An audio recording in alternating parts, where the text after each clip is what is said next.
Oke, teman-teman investor, hari ini kita akan bedah tuntas salah satu saham yang lagi jadi buah bibir, Data atau PT Remala Abadi. Saham ini benar-benar bikin heboh ya. Sebagian bilang ini peluang emas, sebagian lagi ngerasa ini jebakan.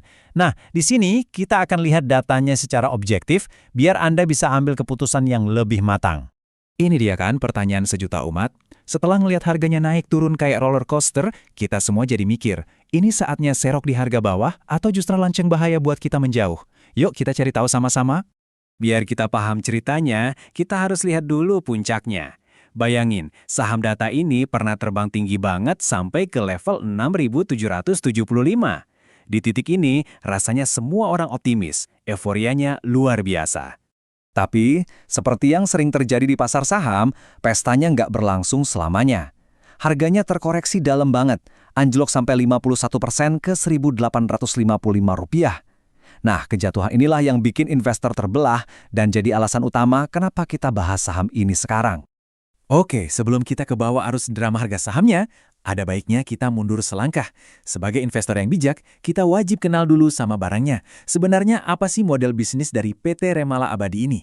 Perjalanan Data ini menarik banget. Dimulai sebagai bisnis keluarga kecil-kecilan di tahun 2004, lalu mereka memberanikan diri buat IPO di 2024. Tapi, game changernya, titik baliknya itu terjadi di awal 2025. Saat raksasa sekelas grup Jarum masuk, momen ini mengubah segalanya. Jadi, bisnis mereka itu ditopang sama dua kaki yang kuat. Pertama, untuk pasar korporat mereka punya Tasyon, yang ternyata jadi tulang punggung lebih dari 70% pusat data di Jabodetabek. Kuat banget kan? Nah, buat kita-kita, konsumen rumahan, ada NetHome. Dan yang cerdas, mereka sadar nggak semua area bisa dijangkau kabel. Jadi mereka gandeng Starlink buat melayani daerah-daerah khusus kayak pertambangan atau maritim. Model bisnis yang solid. Sekarang, kita masuk ke jantung ceritanya. Katalis terbesar yang bikin saham ini jadi sorotan. Momen ketika grup Jarum memutuskan untuk turun gunung. Coba deh kita resapi kutipan dari direkturnya. Ini bukan sekedar suntikan modal loh. Ini adalah suntikan kepercayaan diri. Pasar melihat ini sebagai sinyal kuat bahwa sekarang ada visi yang jauh lebih besar dan dukungan eksekusi yang nggak main-main di belakang perusahaan ini. Dan kepercayaan diri itu bukan cuma omongan. Mereka langsung membuktikannya dengan angka. Siap-siap, belanja modal atau capex sebesar 4,5 triliun rupiah disiapkan. Angka segini adalah sinyal paling jelas.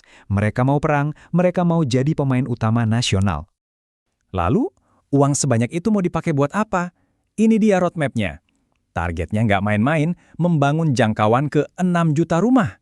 Kalau separuhnya aja berhasil jadi pelanggan, potensi pendapatannya bisa tembus 2,2 triliun rupiah per tahun. Inilah growth story yang bikin pasar tergila-gila. Oke, ceritanya memang menggiurkan. Tapi kita sebagai investor nggak boleh cuma terbuai sama cerita. Kita harus kembali ke angka. Sekarang bagian terpenting, apakah harga sahamnya saat ini masuk akal? Yuk kita bedah bareng-bareng. Kita mulai dari kabar baiknya dulu. Secara fundamental, perusahaan ini adalah mesin pencetak uang yang efisien. Lihat aja marginnya, gross margin 74%, net margin 23%. Angka-angka ini tuh luar biasa tebal, jauh di atas rata-rata industrinya. Ini bukti kalau model bisnis mereka sangat-sangat sehat.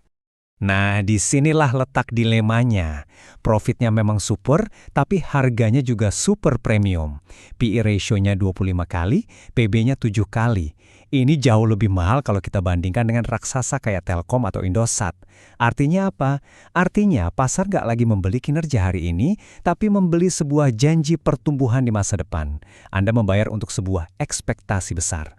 Jadi, ini adalah pertarungan antara dua filosofi investasi. Kalau Anda tipe investor konservatif yang lihat angka hari ini, Anda bakal bilang saham ini kemahalan. Titik. Tapi kalau Anda percaya sama efek Jarum dan visi ekspansinya yang masif, Anda akan melihat harga premium ini sebagai tiket masuk untuk ikut dalam perjalanan pertumbuhan yang luar biasa nanti.